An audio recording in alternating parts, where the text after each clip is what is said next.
வணக்கம் ஈஸ்வரமூர்த்தி. உங்களை நிகழ்ச்சியில் நாங்கள் சந்திக்க ரொம்ப சந்தோஷமாக இருக்குது. ஒரு 2 நாள் கோயம்புத்தூரில் ஒரு பெரிய சம்பவம்னு கூட சொல்லலாம், இல்லை ரோட் ஷோன்னு சொல்லலாம். சரி, ரோட் ஷோன்னு சொல்லக்கூடாது, அது தாவேக்காவோட பூத் கமிட்டி மீட்டிங் வந்து பெரிய மாநாடு போல் அது நடந்திருக்கு. அதை பற்றி உங்களுடைய கருத்து என்ன? எப்போவுமே விஜயோட தமிழக வெற்றி கழக நிகழ்வு எதாக இருந்தாலுமே நல்ல என்டர்டெயின்மெண்ட்டாக இருக்கும். அதே மாதிரி தான் இந்த நிகழ்வும் நல்ல என்டர்டெயின்மெண்ட்டாக இருந்துச்சு. இல்லை என்ன ஒரு குறைன்னா, எல்லா நிகழ்வுலையும் விஜய் அண்ணன் தான் கண்டென்ட்டாக இருப்பார்.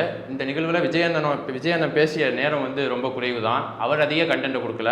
அந்த கண்டென்ட்டெல்லாம் அவங்க கட்சியோட ரசிகர்கள், என்னடா கட்சியோட தொண்டர்கள்னு சொல்லாமல் ரசிகர்கள்னு சொல்லணும்னா, அவங்களுக்கு ரசிகர் மனப்பான்மையில் தான் இன்னுமே இருக்காங்க.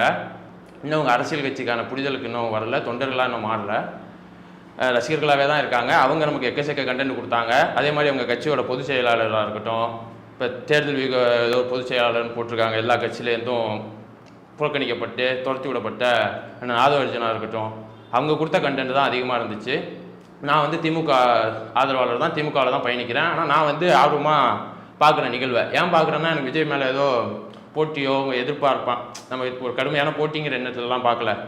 லைஃப் ஃபுல்லாக ஸ்ட்ரெஸ், டெய்லி ஸ்ட்ரெஸ்ஸாக ஓடிட்டு இருக்கோமே, இது ஒரு ஸ்ட்ரெஸ் பஸ்டர் மாதிரி. இப்போ எப்படி ஆதித்யா சிரிப்பொலியெல்லாம் பார்த்து நம்ம சிரிப்போமோ, அது மாதிரி ஒரு கண்டென்ட். அவ்வளோ ஒரு பெரிய மாநாடை போய் பண்ணிக்கிட்டு இருக்காங்க. நீங்கள் வந்து உங்களுக்கு அது ஒரு என்டர்டைன்மெண்ட் சொன்னால் அவங்க எங்கே நிகழ்வு நடத்துனாங்க? இப்போ போன மாநாடாக இருக்கட்டும், பொதுக்குழு எதாக இருந்தாலுமே அவங்க ஃபுல்லாக நமக்கு சிரிப்பு கண்டென்ட் தான் கொடுத்துட்டு இருக்காங்க. எப்போவும் விஜய் என்ன ஸ்கிரிப்டடாக ப்ரிப்பேர் பண்ணிட்டு வந்து பேசுவார். இந்த வாட்டி ஸ்கிரிப்டட் ஷீட் ரொம்ப சின்ன பேப்பர்னு நினைக்கிறேன். ஏன்னா மாநாடு பேசி முடிச்சுட்டு ஒரு பாக்கெட்டில் சொல்லிட்டு போனப்பே தெரியும், சின்ன ஷீட்டு தான் 2 மாநாட்டிலையுமே. 10 நிமிஷம் கூட பேசலன்னு நினைக்கிறேன். முதல் நாள் கூட்டத்தில் 10 நிமிஷம் கூட பேசலை. 2வது நாள் அதை விட ரொம்ப குறைவாக தான் பேசினார். அவரே விரக்தியில் இருப்பார்னு நினைக்கிறேன். இவனுங்களை நம்பி நம்ம கட்சி வேற தொடங்கிட்டோம், பேசாமல் நடிக்கவே போயிடலாமா, சிவாஜி நீ பேசாமல் அமெரிக்காவுக்கே போயிரு சிவாஜிங்கிற கதையாக தான் விஜய் அந்த மைண்ட் வாய்ஸ் ஓடிக்கிட்டு இருந்திருக்கோம். ஏன்னா உண்மையிலேயே அவங்க கட்சியை சார்ந்தவங்களாம் சொல்கிறாங்க, இவ்வளோ கோடி வருமானத்தை விட்டுட்டு வராரு, மக்களுக்காக வராருன்ட்டு. விட்டுட்டு வந்த வருமானம் தேண்டி ஒரு ஒரு நட்சத்திர ஒரு பெரிய இடத்துல இருக்கிற ஒருத்தர் வந்து ஒரு கோடி ரூபா வாங்குற சம்பளம் வாங்குற ஒருத்தர் வந்து விட்டுட்டு வராருன்றப்ப மக்களுக்காக தானே வராரு அப்படின்றது தானே கருத்தை எடுத்துக்க முடியணுமா? மக்களுக்கு அவர் பதவி ஆசைக்காக வராரு, திரும்பி நடிக்க போவார். எதையும் விட்டுட்டு வரல, திரும்பி அவருக்கு அந்த இடம் அங்கே இருக்கும், இந்த மார்க்கெட் இருக்க தான் போது. சினிமா கண்டிப்பாக 2026 அப்புறம் அவர் நடிக்க போயிடுவாருங்கிற நம்பிக்கை முழுசாக எனக்கு இருக்குது. ஏன்னா விஜய் என்னை பிழைக்க தெரிஞ்சவர். அவருக்கு எப்போல்லாம் கஷ்டம் வருதோ அப்போல்லாம் யார் யார் காலெல்லாம் விழுவணுமோ அதெல்லாம் கரெக்டாக விழுந்தார். தலைவா படத்துக்கு பிரச்சனை வந்தப்போ ஜெயலலிதா அம்மா காலில் விழுந்தார். அதே மாதிரி மோடிகிட்ட போய் சரண்டர் ஆனார். அது மாதிரி யார் யார்ட்டெல்லாம் சரண்டர் ஆகணுமோ எல்லார்ட்டையும் சரண்டர் ஆனார். விஜயண்ணனுக்கு வந்து வாழ தெரிஞ்சவர், பிழைக்க தெரிஞ்சவர். அவர் பிழைச்சிக்குவார். அவர் நம்பி கூட போனவங்கள தான் அவர் காப்பாற்ற வரான்னுங்கிறது தெரியல. ஏங்க அவருக்காக வந்து வரவேற்பே பார்த்தீங்களா? பெரிய ஒரு ஏர்போர்ட் ஃபுல்லாகவே சோசியல் மீடியா திறந்தாலே டிவிக்கேவோட அந்த ஒரு வீடியோக்கள் மட்டும் தான் நம்மளால் பார்க்க முடியும். அதாவது ஒரு அரசியல் அப்படிப்பட்டவர் எப்படி அவர் வந்து அரசியலை விட்டு திரும்ப அரசியல் கட்சியில் இருக்கிறவங்களுக்கு ஒரு பக்குவம் வேணும். அந்த பக்குவம் துளியும் தாவேக்கால இருக்கிறவங்களுக்கு கிடையாது. ஏர்போர்ட்டு விமான நிலையத்தை சேதப்படுத்தினதாக இருக்கட்டும், தொடர்ந்து ரோட் ஷோங்கிற பேரில் தொடர்ந்து கட்டிக்கிட்டு மரத்துலேருந்தெல்லாம் குதிக்கிறானுங்க. அணில்னு சொல்லுவானுங்க விஜய் ரசிகர்களை. அது ஏங்கிறதுக்கு உண்மையான காரணம் இன்றைக்கி தான் நமக்கு தெரிஞ்சிருக்கு. எப்போ மரத்துலேருந்து குதிக்கிறான், இங்கேருந்து குதிக்கிறான், என்னென்னவோ தூக்கி வீசுறான், பதிலுக்கு இவரும் துண்டை தூக்கி வீசுறாரு. விஜய் ரசிகர்களுக்கு தான் அரசியல் புரிதல்னா விஜய்க்குமே புரிதல் இல்லை தான் சொல்ல போனால். ரெண்டுமே ஒரே தான். முதல்ல அவங்க எல்லாருக்கும் அரசியல் பயிற்சி கூட்டம் தான் நடத்தணும். அரசியல்னா என்ன, எப்படி இருக்கணுங்கிறது அதை கற்றுக்கிட்டு அவர் முதல்ல செயல்படட்டும். அதுக்கப்புறம் ஒரு திமுகவை எதுக்கட்டும், ஆட்சிக்கு வரட்டும். அவர் பனையூரில் இருந்துக்கிட்டு போட்டோக்கு மாலை போட்டு ஒரு தலைவர் மரியாதை செய்கிறவரை வந்து அவர் வந்து வந்துட்டாரு, மக்களை பார்க்க சந்திக்க வந்தார். நீங்கள் இப்போவும் வந்து குறைகளை சொன்னால் அப்படியாது. அதான் இப்போ இன்னொரு விஷயம் நீங்கள் சொல்லணும், பெரிய மாநாடு நடத்துகிறாங்க, அதை நீங்கள் போய் விமர்சனம் பண்ணுறீங்களே, இவ்வளோ என்டர்டெயின்மெண்ட்டாக இவ்வளோ இறங்கி வந்து விமர்சனம் பண்ணுறீங்களேன்னு சொல்கிறீங்க. ரொம்ப நாளாக வீட்டுக்குள்ளே இருந்த ஒரு நடிகர், தன் படத்தில் நடிக்கிறதுக்காக மட்டும் வெளியே போயிட்டு இருந்த நடிகர், தன் நடிகைகளுக்கு திருமணத்துக்கும் நிகழ்வுக்கு மட்டுமே, பிறந்தநாள் பார்ட்டிக்கு மட்டுமே வெளியே போயிட்டு இருந்த நடிகர் பனையூரை விட்டு முதல் முறையாக வெளியே வந்திருக்கிறாரு. அதனால மீடியாலாம் அதை ஃபோக்கஸ் பண்ணுறாங்க. இது நான் அப்படி தான் பார்க்குறேன். ஃபஸ்ட் டைம் வெளியே வந்திருக்கிறாரு. வெளியே வந்தவர் அங்கே ஒரு 8 நிமிஷம் பேசினார், இங்கிட்ட ஒரு 2 நிமிஷம் பேசினார், ஏசியில் உட்காந்துருந்தார். மற்றவங்களை பேசுனதுக்கெல்லாம் சிரிச்சுக்கிட்டு இருந்தார். இல்லை அதிக நேரம் எடுத்துக்கிட்டது ஆதவர்ஜனாவும் புஷி ஆனந்தனும் தான். அவங்க ஆக்சுவலாக கூட்டம் அவங்களுக்கு தான் போட்டிருக்காங்கன்னு நினைக்கிறேன். அவங்க சொல்கிறது தான் விஜய் அண்ணனே செய்கிறாரு. அதனால் எதுக்கு அவரை நம்ம சொல்லி அவர் செய்கிறதுக்கு, அதை நம்மளே செஞ்சுட்டு போயிடலான்னு அவங்க செஞ்சுட்டாங்க போல். இப்போ கோயம்புத்தூரில் வந்து விஜய் அவர்களுக்காக கூடி வந்த கூட்டங்கள் வந்து ரசிகர் கூட்டமாக இல்லை, நாளை எங்கள் தலைவர் இந்த தமிழ்நாட்டை வந்து ஆளக்கூடிய அப்படின்ற தொண்டர்களோட கூட்டமாக பார்க்குறீங்க? அது ரசிகர் கூட்டமாக தான் பார்க்குறோம். துளியும் அரசியல் புரிதல் இல்லாத ரசிகர் கூட்டமாக தான் பார்க்குறோம். இன்னொன்று சிரிப்பாக சொல்லணும்னா, நான் என் ஃப்ரெண்ட்ஸோட பேசிக்கிட்டு இருந்தேன். இப்போ நான் எலெக்ஷன் வருதுன்னு வச்சுக்கோங்க. எலெக்ஷன் அன்றைக்கி விஜயன் வந்து ஓட்டு போட வருவார். இப்போ தஞ்சாவூரில் இருக்கிறவன், இப்போ இந்த வெளியில் திருநெல்வேலியில் இருக்கிறவன் விஜயனை அவனோட அதிகபட்ச எதிர்பார்ப்பு ரீல்ஸ் போடணும், ஃபோட்டோ எடுக்கணுங்கிறது தான். கிளம்பி இங்கே வந்தாலும் வந்துட போகிறான் சென்னைக்கு. எங்கே ஓட்டு போட போகிறாரோ அந்த பூத்துக்கு விஜயனை ஃபாலோ பண்ணி கூட்டம் போயிட்டுருக்கும். அங்கே ஓட்டு போட ஆள் இருக்க மாட்டான், பூத் ஏஜென்ட் எவனும் இருக்க மாட்டான். அந்த அடிப்படை அரசியல் புரிதல் முதல்ல விஜய் ரசிகர்களுக்கு வரணும். ஃபோட்டோ எடுக்கிறதும் செல்ஃபி எடுக்கிறதும் இன்னும் அந்த அவர் நடிகராக தான் இன்னும் பார்த்துக்கிட்டு இருக்காங்க. அவர் வந்து தலைவராக பார்க்கல, இவங்களும் இன்னும் ரசிகராக தான் இருக்காங்க, இன்னும் தொண்டராக மாறலை. அரசியல் புரிதலே வரலை துளியும்.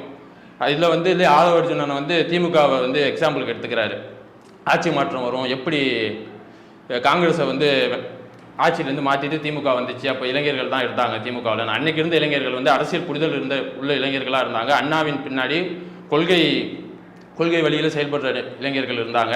இந்திய எதிர்ப்பு போராட்டத்தில் கலந்து கொண்ட மாணவர்கள் இருந்தாங்க. திமுகவில் இன்னைக்கு பார்த்தீங்கன்னா இளைஞர்களும் மாணவர்களும் தான் இருந்தாங்க. எல்லாம் அரசியல் புரிதலோடு இருந்தாங்க.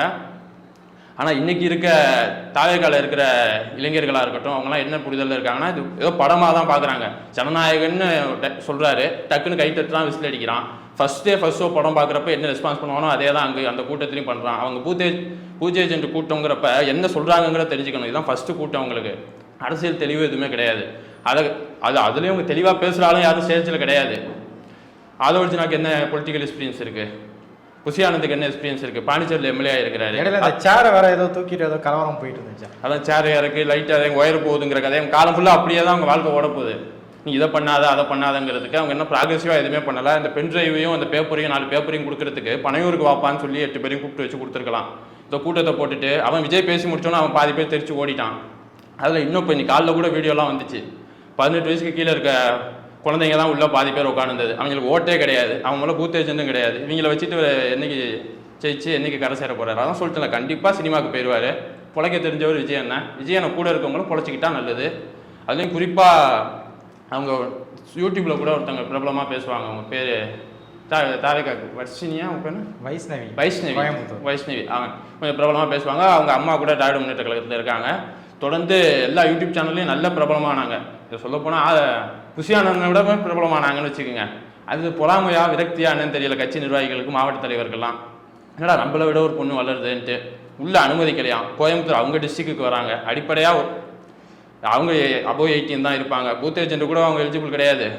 அந்த அளவு இதில் பெண்களுக்கு ஆதரவாக இருக்கும். சகோதர சகோதரிகளே, தாய்மார்களே, எங்கள் பின்னால் இளைஞர்கள் இருக்கிறார்கள், தாய்மார்கள் இருக்கிறார்கள், நாங்கள் ஆட்சிக்கு வரோம்னு சொல்லிட்டு இருக்கிறாரு.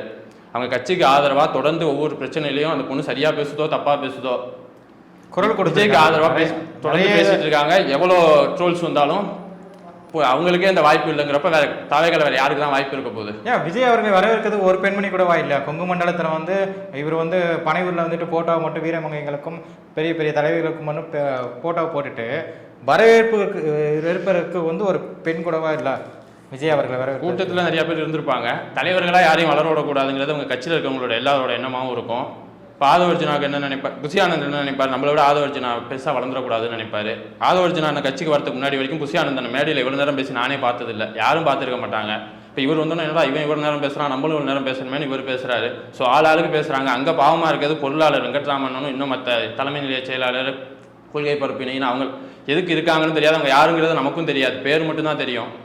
அந்த அளவு தான் யாரையுமே ஐடென்டிக்கலாக ஒரு அடையாளப்படுத்தப்பட்ட தலைவர்களை யாரையுமே அவங்க உருவாக்கலை. எந்த ஒரு தலைவரும் அடையாளமும் படுத்தலை. அவங்க விஜய் மட்டும்தான் அவங்களுக்கு ஒரே முகமாக இருக்கிறாங்க. அதை தாண்டி புசியானந்தன், ஆதவ அர்ஜுன், இப்போ பின்னாடி ஜான் ஆரோக்கியசாமி அவங்கெல்லாம் ஆப்ரேட் பண்ணிக்கிட்டு விஜய் அண்ணன் ஒரு பொம்மையாக வச்சு இயக்கிக்கிட்டு இருக்காங்க. அவர் அவங்க சொல்கிறதெல்லாம் செய்கிறாரு. இப்போ காஷ்மீரில் நடந்த சம்பவம் எல்லாருக்குமே தெரியும். அதை பற்றி ஒரு சின்ன ஒரு இரங்கலோ ஒரு கூட்டத்தில் சொல்லியிருக்கலாம். அந்த அளவு புரிதல் கூட அவருக்கு கிடையாது. ஆனால் அவர் என்னவோ இப்போ தேச நலனுக்காக எவ்வளோ படம்லாம் வித்தியாசமாக நடிச்சிருக்காரு. இந்த அடிப்படை புரிதல் கூட அவர் கிடையாது. ஓகே, தொடர்ந்து வந்து அவர் விமர்சிக்கிறது வந்து டிஎம்கே தானே, திமுகவை மட்டும் தானே விமர்சிக்கொண்டு இருக்காரு. அவரோட டார்கெட்டே டிஎம்கேவை எதுக்கிறது மட்டும்தானே, வேற என்ன அஜெண்டா அவருக்கு இருக்குது? இப்போ அன்னைக்கு திமுகவுக்கு முதல்ல ஆட்சிக்கு வந்தப்போ பல அவங்களுக்கு கொள்கைகள் இருந்துச்சு, லட்சியங்கள் இருந்துச்சு, கனவு இருந்துச்சு. அதை நோக்கி அவங்க இன்னைக்கு வரைக்குமே இலக்கை நோக்கி பயணிச்சுட்டு இருக்கோம். கொள்கை இலக்கோட தாவேக்காக்கு அப்படி என்ன இலக்கு இருக்குது? அவங்களுக்கு முதல்ல என்ன கொள்கை இருக்குது? எல்லா கொள்கையும் கலந்து போட்ட குழம்பாக தான் இருக்குது அவங்க இலக்கு. அப்போ நீங்கள் வந்து 2026 வந்து தாவேக்கா வந்து எதுவுமே எதுவும் எந்த ஒரு இடத்தையும் பிடிக்காதுன்றதை குறிப்பிட வரீங்களா? தாவேகா வந்து எங்களுக்கு போட்டியே கிடையாது, யாருக்குமே போட்டி கிடையாது. தாவேகா நோட்டாக்கும் தாவேகாக்கும் தான் போட்டி. ஏன்னா பிஜேபி, தாவேகா, நாம் தமிழர் இப்போ அவங்க கூட ஏடிஎம்கே அலைன்ஸ் வச்சுட்டாங்க. ஸோ பிஜேபி நம்ம அதை கவுண்டரில் விட்டுருவோம். ஆனால் பிஜேபி நிற்கிற தொகுதிகளில் கண்டிப்பாக தோற்று போயிடும். ஏடிஎம்கே பிஜேபி படுதோல்வி அடையும். அது மக்கள் கொடுக்கப்படுற தீர்ப்பு 2026 தீர்ப்பு அதை சொல்லும். நோட்டாவோடையும் தாவேகாவுக்கும் தான் போட்டி. நோட்டா, தாவேகா, நாம் தமிழர் தான் போட்டியாக இருக்க போகுது. அதில் எந்த ஒரு மாற்று கருத்தும் கிடையாது. ஓகேங்க. சென்னை மாநாட்டில் வந்து பத்திரிகையாளர்களை தாக்க விஜய் அவர்கிட்ட பத்திரிகையாளர்கள் வந்து வீடியோ எடுத்து அந்த செய்தியை வெளியிடறதுக்காக தான் போனாங்க. அந்த இடத்தில் நீங்கள் பவுன்சர் வந்து பவுன்சரால் வந்து ஒரு பத்திரிகையாளர் தாக்கப்பட்டார். நீங்கள் ஒரு ஆம்புலன்ஸ் வருது, அதுக்கு வழிவிடலை, சரிங்களா? அதே மாதிரி விஜய் கிட்ட உங்கள் தொண்டர்கள் போகும்போது எந்த ஒரு இதுவுமே நீங்கள் காட்டலையே. அப்போ வந்து தொடர்ந்து நீங்கள் வந்து பத்திரிகையாளர்களை வந்து குறி வைத்து தாக்குறது, அது இல்லை சொல்லி கொடுக்குறீங்களா? இது இல்லை, அப்படி கூட இருக்கலாம். இன்னொன்று ஒய் பிரிவு நல்லா பார்த்துருக்கீங்க, நம்ம பாருங்க, நல்லா வேலை ஏறி நிற்கிறாரு, ஏன் இழுத்து கூட விடலை. அப்போ நீங்கள் அதை அங்கே அரசியல் பண்ணுறீங்களா? இருக்கும், கண்டிப்பாக இருக்கலாம். அது வந்து ஒய்பிரிவு பாதுகாப்பு கொடுத்துருக்காங்க. உண்மையிலே ஒய்பிரிவு பாதுகாப்பு ஏன் கொடுத்தாங்கன்னு நம்மளே கூட ஒரு வாட்டி இதை பற்றி விவாதிச்சிருக்கோம். உண்மையிலே இப்போ தான் தெரியுது விஜய் ரசிகர்கள்ட்டேருந்து அவரை காப்பாற்றிக்கிறதுக்கு தான் ஒய்பிரிவு பாதுகாப்பு கொடுத்துருக்காங்கிறது. அதே மாதிரி இப்போ இந்த பத்திரிகையாளர்கள் தாக்குற நிகழ்வாக இருக்கட்டும், அதுக்கு இன்னமும் வருத்தம் தெரிவிச்சாராங்கிறது இன்னும் தெரியல, தெரிவிக்கவும் இல்லை. தொடர்ந்து இது அவருக்கு இதுவும் கால் ஷீட் மாதிரி தான் அவருக்கு. 2 நாள் கோயம்புத்தூர் கால் ஷீட்டு ஷூட்டிங்கு முடிச்சுட்டு வந்துட்டார். மற்றபடி அவர் வெளியே என்ன நடக்குதுன்னே தெரியாது. அதெல்லாம் இவங்க பார்த்துப்பாங்க. இப்போ அந்த அப்செட்டும் அவருக்கு இருக்குது. என்னடா நீங்கள் கரை சேர்ப்பீங்கன்னு நம்பியிருந்தா அனாமத்தா விட்டுட்டீங்க, ஏடிஎம்கே கூட்டணி வரும்னு எதிர்பார்த்து காத்துக்கிட்டு இருந்தார். நம்ம துணை முதலமைச்சர் ஆகும், ஆட்சியில் பங்கு அதிகாரத்தில் பங்குன்னு கனவோடு இருந்தார். விபூதி அடிச்சுட்டு எடப்பாடியார் விபூதி அடிச்சிட்டாரு. சரி வேறு யார் பார்த்துறா போகலாங்கிறப்ப திருமாவளவன் நேற்று கேட்ட இழுத்து பூட்டிட்டாரு. ஸோ வேணால் சவத்தில் அவர் பாட்டுக்கும் அவர் மாறி மாறி முட்டிக்கிட்டு நிற்கலாம். எந்த ஒரு கூட்டணியும் இல்லாமல் விஜய் அவர்களை வந்து வந்துட முடியும்னு நினைக்கிறீங்க? விஜய் போட்டு வந்து எங்கே வருது விஜய்? ஆனால் 2026 அவர் தான் சிஎம் சொல்லிட்டு எல்லா சோசியல் மீடியாலையும் தொண்டர்கள் வந்து இதே சோசியல் மீடியாவில் சீமானி எல்லா மேடைகளும் சொல்லிட்டு இருக்காங்களா? சோசியல் மீடியாவில் சீமானியும் முதல்வருங்கிறாங்க. இன்னமும் குறிப்பாக நீங்கள் சொல்ல போனீங்கன்னா டிடிவி தினகரன் அரசியல் வருகை இதப்போ எல்லாருக்கும் ஞாபகம் இருக்குது. எந்த ஒரு வீடியோ வந்தாலும் டிடிவி 555 தான் வந்துச்சு. இந்த 555 நாங்கள் எலெக்ஷனில் இருக்குன்னு பார்த்தா அங்கே ஃபயராக தான் இருந்துச்சு. எங்கடா எங்கள் அண்ணனுக்கு போட்ட ஓட்டக்கானுங்கிற கதையாக தான் இருந்துச்சு. இங்கே போட்ட கமாண்டில் பண்ணால் கூட அவர் ஜெயிச்சிருப்பார். அதே மாதிரி தான் அவங்க ரீல்ஸ் போடலாம், வியூஸ் போகும், ஓட்டாக மாறாது, கன்வெர்ட் ஆகாது, வர கூட்டம்லாம் ஓட்டாக மாறாது. ஸோ விஜய் என்ன நடிக்க போயிடுவார், திரும்பி அதே மார்க்கெட்டோட சினிமாவில் இயங்குவார். சொல்ல முடியாது, ரெஜ் அண்ணனை வச்சு படம் எடுக்கும்.